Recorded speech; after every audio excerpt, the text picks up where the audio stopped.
ચાલે બાબો ચા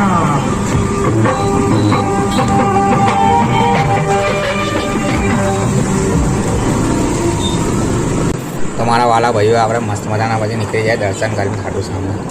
તો હવે મસ્ત મજાના તમે જલ્દીથી કમેન્ટ કરી નાખજો ખાટું શ્યામ મસ્ત મજાની.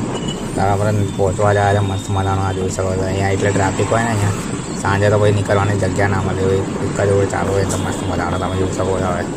હવે ચમચમ એને જવા જ દઈએ नहीं माने इसमें बहुत पहुँचने वाले हम लोग अभी तो थोड़ा हिंदी और गुजराती आता है हमको पर थोड़ा थोड़ा चलता है. हम तो प्रॉपर गुजराती है पर थोड़ा थोड़ा हिंदी आता है हमको भी, थोड़ा थोड़ा इंग्लिश भी आता है. तो ये छोटी सी नन्ही सी प्यारी सी बच्ची कैमरा में देख के हाई कर देती है. मस्त मज़ा था. हाई जो देखो हाई कर रही है. हम फिर उसको बाय बोल के हम निकल जाते हैं अपने रास्ते ही.